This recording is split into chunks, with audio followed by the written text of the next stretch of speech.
उधर हमारा पड़ोसी बांग्लादेश सर पर चढ़कर मूतने को तैयार है, लेकिन हमारे पार्लियामेंट में वंदे मातरम इस पर बकैती हो रही है। समझ रहे, मुसलमानों को गोलियां मारी जा रही है भारत में। कभी कोई सीआरपीएफ का जवान 14 साल के बच्चे को गोली मार देता है। नई दिल्ली में कहीं आरपीएफ का जवान 3 मुसलमानों को, दाढ़ी वाले और बूटे वाले को आइडेंटिफाई करके गोली मार देता है चलती ट्रेन में, मोदी और अमित शाह का नाम लेके। कहीं मुसलमान फेरी वालों को, बुलंदशहर की घटना याद होगी आपको, नेशनल प्राइम टाइम देखी जाके, मुसलमान गरीब फेरी वालों को हिंदू गोली मार दे रहे हैं। लेकिन भारत में यह मुद्दा है ही नहीं। इंडिगो का बेड़ा गर्क है, फ्लाइंग सिस्टम खराब है, प्रदूषण से बुरा हाल है, महंगाई आसमान पर है, रुपया जमीन पर है। और बांग्लादेश भाई साहब J10 साइन करने के बाद उसने भाई LOI साइन कर लिया है इटली से। इटली से वो टाइफून 4.5 लेवल का एडवांस फाइटर जेट लेने के लिए बात कर रहा है। बांग्लादेश इसके अलावा हम पर हंटर भी चला रहा है। अब तक सबसे ज्यादा रुई कॉटन बांग्लादेश हमसे लेता था, लेकिन अब बांग्लादेश हमसे न लेकर ब्राजील से भारी मात्रा में कॉटन ले रहा है। पार्लियामेंट में मोदी जी में दम हो तो इस पर, इन तमाम मेन मुद्दों पर बोलकर दिखाएं, लेकिन नहीं, उन्होंने तो सिर्फ समझ रहे ना, क्रोनोलॉजी समझिए। उधर थाईलैंड की एयरफोर्स की फुटेज दिखा रहा हूं, ये देखिए। थाईलैंड की एयरफोर्स कंबोडिया के सरकारी दफ्तरों पर, सिविल इलाकों में बमबारी कर रही है, बम गिरा रही है। तमाम खतरनाक हमलों के बाद थाईलैंड के जो आर्मी चीफ हैं, उन्होंने कहा है हम कंबोडिया पर हमले तब तक जारी रखेंगे जब तक कंबोडिया शांति के रास्ते पर नहीं आ जाता। The additional clashes occurred in several areas. The Cambodian troops continuously fired weapons into Thai territory, and reports indicated that Cambodia had moved long-range weapons and heavy weapons into the border with Thailand, and of course, with the intent to use those weapons to fire at the Thai installations and, of course, other civilian facilities and homes.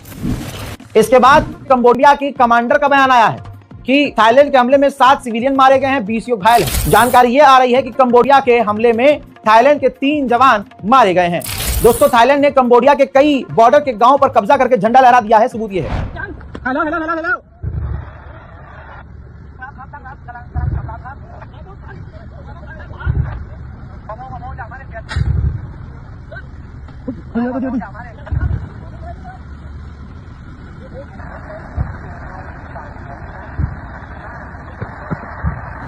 दोस्तों, अब ये तस्वीर देखिए। Cambodia के ऊपर Thailand लगातार बमबारी कर रहा है, जिससे जगह जगह बम फटते हुए, धुआं निकलते हुए देखा जा सकता है। आजाद, इसके बाद कंबोडिया ने थाईलैंड पर रॉकेट दागे हैं।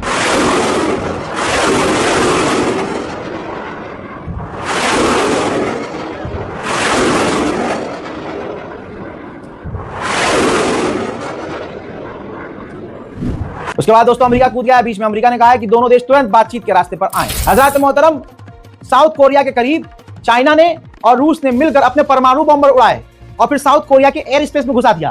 फिर साउथ कोरिया ने उनको भगाने के लिए अपने फाइटर जेट उड़ाए। उधर चाइना ने अपने खेल मंत्री को फांसी की सजा सुना दी है, क्योंकि इल्जाम उन पर यह है कि उन्होंने रिश्वत ली है। करप्शन के चार्जेस में चाइना ने खेल मंत्री को फांसी की सजा सुना दी। और हमारे यहाँ तो महिला खिलाड़ियों के स्तनों पर हाथ लगाया जाता है खेल मंत्रियों के द्वारा। आप समझ रहे हैं, है ना, उत्तर प्रदेश में रहने वाला वो है जाहिल कहीं का, या अश्लील बलात्कारी भाजपाई। देखिए फर्क, देखिए। हमारे यहां तो खेल का अधिकारी अगर होता है, याद है ना वो बहन जो सड़क पर, बहन क्या ही बोलूं, उसकी बहन तो खुद ही भाजपा में है भाई। वो सड़कों पर रो रही थी, प्रदर्शन कर रही थी, पुलिस लाठीचार्ज कर रही थी। सोने के बदले बिस्तर पर एक बार भाजपा के नेता सो जाए तो करियर बना दूंगा मैं, ऐसी बातें करते हैं यहां, लेकिन कार्रवाई जीरो। तुर्की के अंदर जो अमेरिकी एम्बेसडर है, उसने कहा है कि तुर्की को F-35 मिल सकते हैं, लेकिन तुर्की को उससे पहले अपने S-400 खत्म करने होंगे, डिसमेंटल करने होंगे। हालांकि तुर्की राजी है पहले से ही। हजरत एनवीडिया, ये लोगों आपने देखा होगा जो कंप्यूटर चलाते हैं, जो थोड़ा एडिटिंग जानते हैं, खासकर जो लैपटॉप पर चलाने वाले लोग हैं, उनको अच्छे से पता है कि भाई ये एनवीडिया कितनी बेहतरीन चीज होती है। ये चिप जो है भाई, ग्राफिक कार्ड कंप्यूटर में ही होता है। अगर हमारे कंप्यूटर के अंदर ग्राफिक कार्ड अच्छा ना हो, खासकर एनवीडिया का ना हो, तो ये एडिटिंग रजाग्राफी करके आपके सामने रख नहीं सकता, है ना। तो ये चिप कितनी जरूरी है कंप्यूटर्स के लिए आपको पता है। अमेरिका की ये कंपनी है एनवीडिया। तो अमेरिका ने, ट्रम्प ने टैरिफ लगा दिया था कि ये चाइना को नहीं जाना चाहिए ये चिप एनवीडिया, जिसके बाद डोनाल्ड ट्रम्प ने खुद ही फिर अपना फैसला वापस ले लिया कि नहीं यार जाने दो। एनवीडिया, मतलब एनवीडिया के जो मालिक हैं, उन्होंने कह दिया भाई साहब चाइना में अंधा हमारा बिजनेस है एनवीडिया का तुमसे। तो भाई डोनाल्ड ट्रम्प ने अपना फैसला वापस ले लिया कि नहीं, एनवीडिया को आप चाइना में बेच सकते हो। लेकिन अब खेल गया चीन ने कह दिया नहीं, हमें एनवीडिया अब चाहिए ही। आजाद पॉडकास्ट में ही इंटरव्यू के दौरान डोनाल्ड ट्रम्प ने एक तरह से एक देश के राष्ट्रपति को मारने की बात कह दी। कह दिया है वेनेजुएला के राष्ट्रपति के दिन पूरे हो चुके हैं। हजरत अमेरिका के गवर्नमेंट ने यह तक प्लान बना लिया है कि वेनेजुएला के राष्ट्रपति को जब उनके पद से हटाया जाएगा या उनको वहां से भगा दिया जाएगा तो उनके बाद वेनेजुएला को अमेरिका कैसे चलाएगा। खेल समझिए आप, सारा खेल तेल का है। हजरत इस मैप में देखिए वेनेजुएला नजर आ रहा है आपको और अमेरिका का जो जेट है वो वेनेजुएला के कितने करीब उड़ान भर रहा है आपके सामने है। वेनेजुएला के राष्ट्रपति से ईरान के ऑफिशियल ने फिर से बात की और कहा है कि हम आपके साथ हैं। हजरत पाकिस्तान की क्या ही इज्जत है, पाकिस्तान की इज्जत आपको देखनी है तो ये देखिए लंदन की तस्वीर।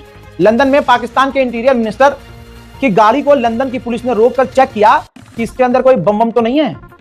ये हालात है, ये इज्जत है पाकिस्तान की। हजरत अंतरराष्ट्रीय प्राइम टाइम शो में आज अभी के लिए इतना ही। चैनल को सब्सक्राइब जरूर कीजिएगा, वीडियो को शेयर करना मत भूलिएगा। मैं हूं रजा और आप देख रहे थे रज़ा ग्राफी अनस्क्रिप्टेड। जय हिंद।